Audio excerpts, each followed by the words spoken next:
Anda telah mengunduh podcast yang dipaparkan oleh Pendeta Dr. Erastus Sabdono ini dari truth.id/voice. Selamat mendengarkan podcast ini. Shalom saudara sekalian, salam sejahtera dalam kasih Tuhan kita Yesus Kristus. Kebenaran hari ini berjudul Kemutlakan. Satu hal yang harus selalu kita ingat bahwa inti kekristenan yang sejati adalah kehidupan Yesus. Serupa dengan Yesus dalam hal karakter adalah sebuah kemutlakan. Tidak ada kehidupan lain yang menjadi pola atau standar bagi kehidupan Kristen selain kehidupan Yesus.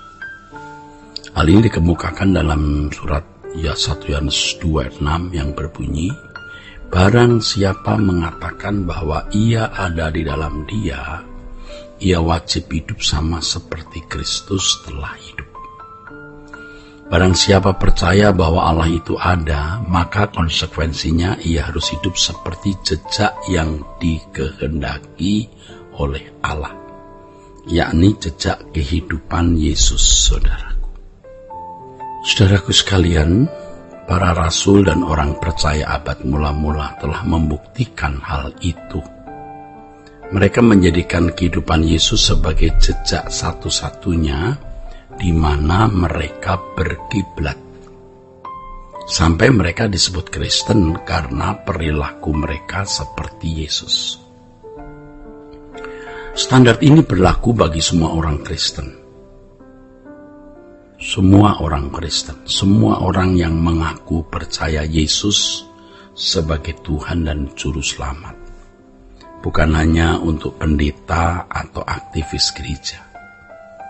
Firman Tuhan berkata dalam 1 Petrus 2:9, demikian, "Tetapi kamulah bangsa yang terpilih, imamat yang rajani, bangsa yang kudus, umat kepunyaan Allah sendiri, supaya kamu memberitakan perbuatan-perbuatan yang besar dari Dia, yang telah memanggil kamu keluar dari kegelapan kepada terangnya yang ajaib." Alkitab mengatakan bahwa setiap orang percaya adalah imamat yang rajani, bangsa yang kudus, kepunyaan Allah sendiri. Hal ini menunjukkan bahwa setiap orang percaya dari kalangan sosial manapun memiliki standar yang sama, baik ia seorang pendeta, aktivis maupun jemaat biasa yang tidak terlibat secara khusus dalam pelayanan. Setiap orang yang mengaku Yesus sebagai Tuhan wajib mengikuti standar ini, yaitu jejak kehidupan Tuhan Yesus.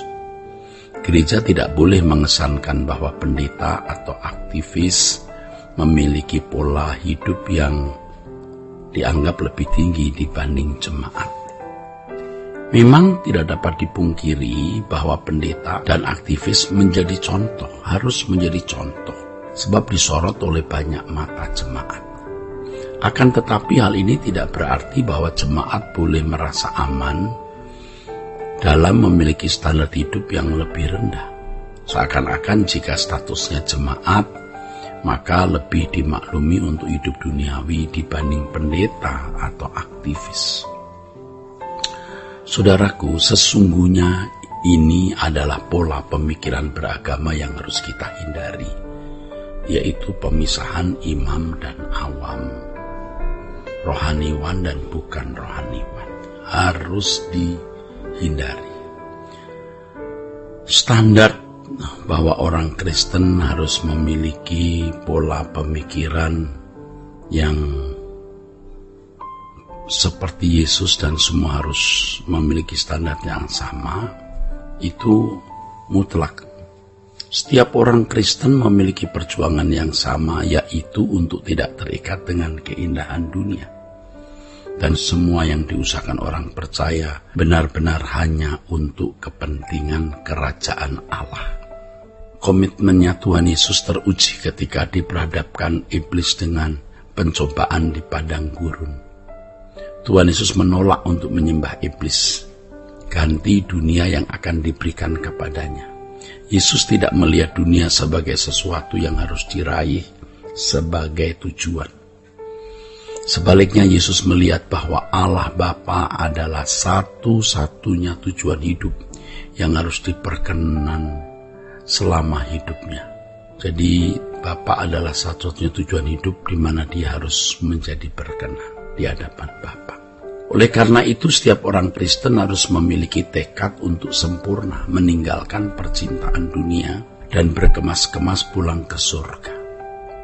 Kita harus siap sedia berjuang untuk menjadi anak-anak kesukaan Bapa setiap saat.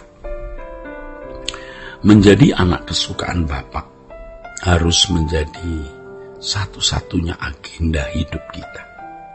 Kita harus memiliki gairah yang tinggi untuk mencapai kehidupan sebagai anak-anak kesukaan bagi Allah Bapa. Dan ini menjadi kehormatan bagi kita. Hendaknya ini tidak menjadi beban, tetapi menjadi sukacita untuk bisa berjuang meraih kehidupan seperti ini. Jika dalam hidup ini kita mencapai sukses, jangan sampai hal itu dipandang sebagai standar yang menjadi tujuan hidup. Sukses kita tidak diukur dari berapa banyak uang atau materi yang kita miliki, saudara. Bukan diukur dari kedudukan yang kita capai. Bukan diukur dari gelar pangkat yang telah kita gapai, tetapi seberapa kita benar-benar menjadi anak kesukaan Allah seperti Yesus. Kita tidak boleh mengganti perjuangan menjadi anak kesukaan Allah dengan usaha mengumpulkan harta, kekayaan, materi, gelar pangkat, dan segala kesenangan dunia.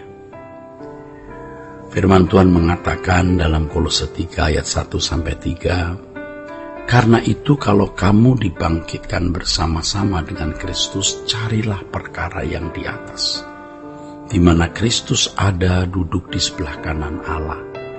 Pikirkanlah perkara yang di atas, bukan yang di bumi. Sebab kamu telah mati dan hidupmu tersembunyi bersama dengan Kristus di dalam Allah.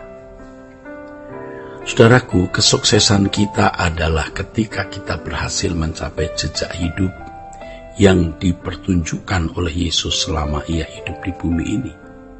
Itulah sukses. Menjadi serupa dengan Yesus menurut pandangan Allah Bapa.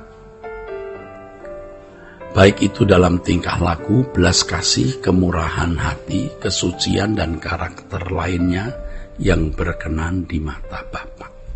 Hendaknya kita menyediakan diri untuk diajar oleh Tuhan. Kita harus selalu mengakui kita belum sempurna, tapi kita tidak boleh memiliki semangat yang surut. Kita harus belajar terus bagaimana menjadi anak kesukaan Allah dalam segala hal. Ya, tanpa kesungguhan untuk belajar mengenakan jejak hidup Yesus, kita tidak akan pernah masuk ke dalamnya. Kita harus berjuang baru kita bisa mengerti bagaimana mengenakan jejak hidup Yesus. Dan kehidupan Yesus yang harus kita teladani itu satu kemutlakan. Tidak ada yang lebih mutlak dari hal ini, saudara. Kekayaan, kehormatan, jodoh, fasilitas, apapun relatif, tetapi serupa dengan Yesus adalah kemutlakan. Nah, kehidupan Yesus seperti inilah yang harus menjadi kerinduan kita, saudaraku. Sehingga hidup kita digerakkan untuk terus belajar menjadi serupa dengan Yesus. Demikianlah kebenaran hari ini, kiranya memberkati saudara-saudara sekalian. Sola Gracia.